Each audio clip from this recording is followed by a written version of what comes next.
Oi, oi, meu povo, tudo bem com vocês? Espero muitíssimo que sim, começando mais um vídeo aqui pro canal.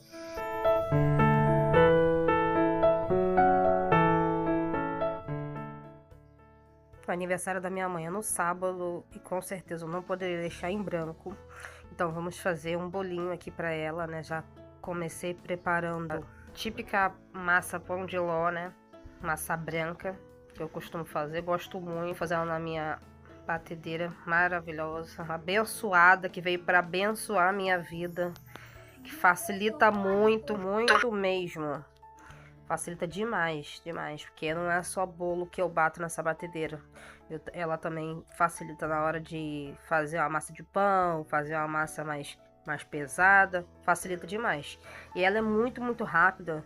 Eu sempre tive a minha vida inteira a batedeira comum, né? Aquela batedeira de dois ganchos de uso caseiro, mas era uma coisa que demorava muito e às vezes não dava certo, era deixar as claras em ponto de neve, igual que eu tô deixando aí. Se bobear, a gente até perde o ponto. E eu tenho que ficar de olho, principalmente chantilly. Chantilly é uma coisa que demorava muito na outra batedeira, até esquentava, deixava que ficava aquele chantilly bem derretendo e tal. E nessa batedeira é muito, muito rápido, então a gente tem que ficar de olho, né? Porque normalmente eu largava e ia fazer outra coisa, mas nela não, né? Eu tenho que ficar ali do lado porque ela é muito rapidinha. Então tem os procedimentos da massa, tem os ingredientes para ir pondo aos poucos, né? E aí tem que ficar de olho. Mas ela é maravilhosa. Amo demais essa batedeira. Não tô fazendo propaganda pra Oster, não tô ganhando nada com isso. Mas é uma batedeira muito boa. Minha mãe pesquisou demais. Muito, muito, muito. Pesquisou muito antes de comprar pra me dar de presente, né? Porque foi presente dos meus pais. Agradeço muito por isso e graças a ela tem feito bons trabalhos, né? Tem aquela minha típica massa, né? Que eu sempre faço aqui, que é bater as claras, 6 ovos, bato as claras com um pouquinho de sal, açúcar, 180 gramas de açúcar, pondo aos poucos. Depois que pega esse ponto aí de ponto de bico, né, que no caso faz aqueles picos, aí coloca as gemas. E aí depois de bater bem as gemas, incorporar bem nas claras, eu pego leite, 60 ml de leite, eu uso leite em pó, 60 ml de leite, 60 ml de azeite, né? No caso, pode ser óleo, mas eu uso azeite.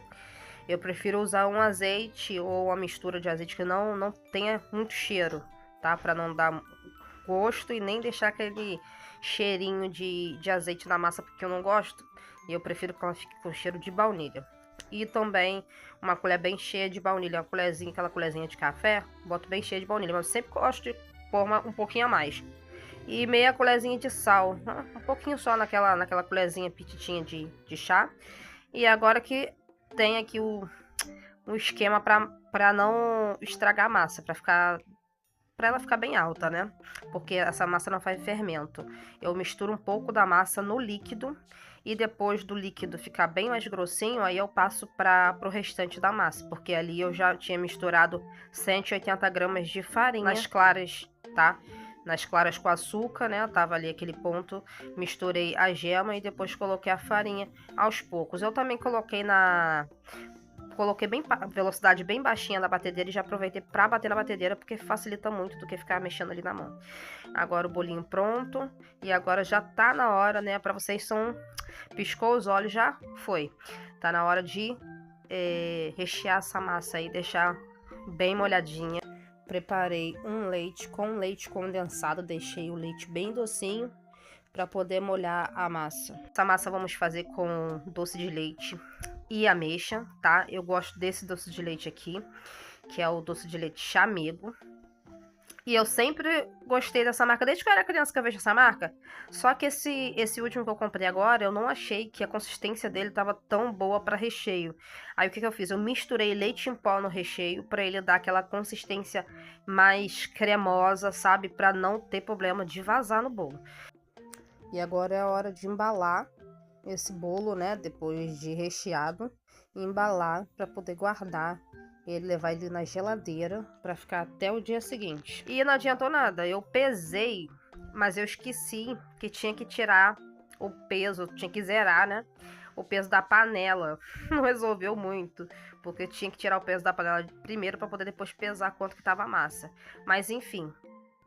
E no dia seguinte, já era hora de bater o chantilly, confeitar o bolo, né, gente? Eu vou usar esse Norcal, é a primeira vez que eu tô usando Norcal, mas eu sempre ouvi falar de Norcal e sempre, eu sei que é uma marca muito boa. Normalmente eu uso aquele que tem um bolo roxo na frente. Eu esqueci até o nome, mas é muito bom. Esse aqui também já ouvi falar muito e dizem que dá o ponto bem rapidinho. Eu já aproveitei pro no final ali da hora de bater na batedeira. Aproveitei para colocar, para pôr o corante. Eu usei corante roxo. É o corante da Fab. É um corante muito bom. Eu gosto sempre de usar. Já tirei o bolo. Vocês vão ver como é que vai ficar. Levei várias coisas, vários utensílios para casa da minha mãe. Porque eu tô na casa da minha mãe, né? E as coisas para fazer o bolo, para preparação e para confeitar, fica na minha casa, né? Mas eu esqueci de levar espátula, esqueci de levar um bocado de coisa.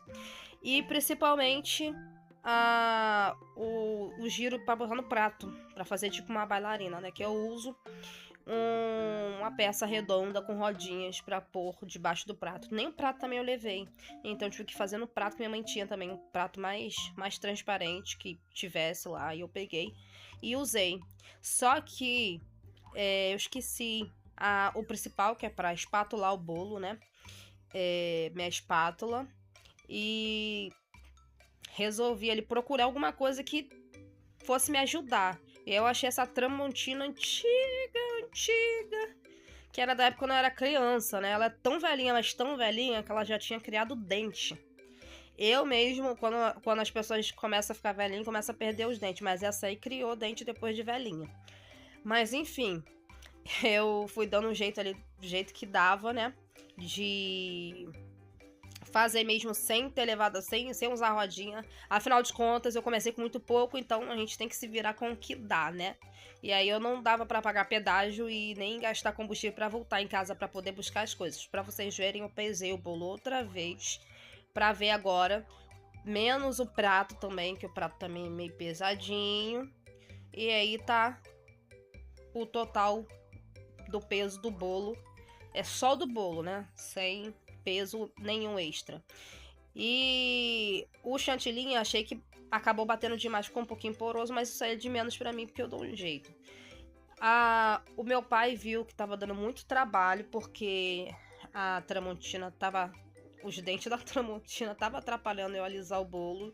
E meu pai, como é muito bonzinho, ele foi me ajudar. E aí ele levou a dona Tramontina pra poder ajeitar, né? Ele deu uma esmerilhada ali na dona Tramontina pra ver se baixava os dentezinhos dela, né? Ficava mais lisinha, mais retinha a lâmina dela, pra facilitar, pra eu conseguir alisar, né? Porque ela já não é totalmente reta. E aí, se tiver dente na lâmina, piora a situação.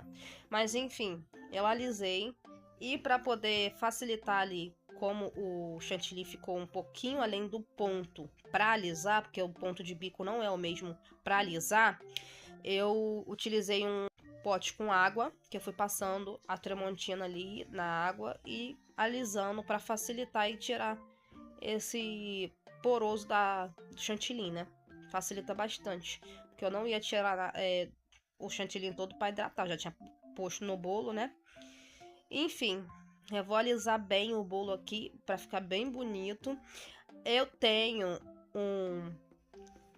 a gente tinha uma aspiração de bolo. Normalmente, eu tiro aspirações da internet, às vezes da minha cabeça, mas a gente tinha inspirações. Eu peguei algumas fotos na internet para ter inspiração. O bolo tava muito baixo e minha coluna não tava nada legal com o bolo muito baixo. Eu não consegui ter tanto apoio e ficar tão bem, confortável ali para me poder alisar o bolo com tranquilidade. É o que eu fiz. Peguei essa Marinex da minha mãe, né, grande, que era uma coisa mais altinha, e apoiei o bolo em cima, tá? Não ficou totalmente apoiado, mas fiquei com segurança suficiente para saber que o bolo não ia cair dali, né? Eu também levei a espátula de textura, só que tentei até utilizar, mas não deu muito certo, porque o prato, ele não é totalmente reto. Ele tem umas ondulações na beirada do prato que impossibilitasse de encostar a espátula retinha no bolo. E para fazer textura tem que encostar de fora a fora, tem que ficar retinho. E aí não deu muito certo, também não adiantou muito essa espátula. Preferia que tivesse esquecido ela e lembrado de levar outra espátula, mas até entendo, porque eu vim de viagem, uma viagem de entre 2h30 e 3 horas. Cheguei em casa, mexi tudo que tinha que mexer aqui em tipo 30 minutos, que eu não podia perder muito tempo. Peguei tudo que eu tinha que pegar em casa e com certeza já não estava na minha cabeça de fazer isso. Então, tem um desconto, né? Porque se eu tivesse escrito tudo, eu tinha lembrado. Mas como as coisas ficam tipo um guardado num canto e outro no outro, não fica tudo junto porque cada um no seu cantinho, né? As coisas de decoração ficam todas juntas. Mas a espátula fica em outro lugar do armário, então eu acabei esquecendo a minha espátula para poder espatular o bolo. Mas enfim, deu certo no final. E minha mãe gostou, isso que é importante, né? Mais importante é isso. Agora botei glitter no bolo e ele ficou assim. Até então, eu tava ainda achando que tava faltando alguma coisa. Eu tinha inspiração, mas eu falei, tá faltando alguma coisa. Não tô gostando desse bolo ainda não. Mas ainda tinha algumas coisas para fazer. Eu fiz umas rosetas mescladas. E tínhamos alguns modelos de inspirações. Pegamos essas fotos na internet. Esse modelo aqui é o trabalho de bico sem essas pérolas, tá? E essa é a inspiração da cor que a gente queria. No caso, a mamãe queria, né? Que foi a mamãe que escolheu. O resultado. Esse não é o resultado final ainda, porque tem o topper. Iniciando os preparativos para o aniversário da mãe.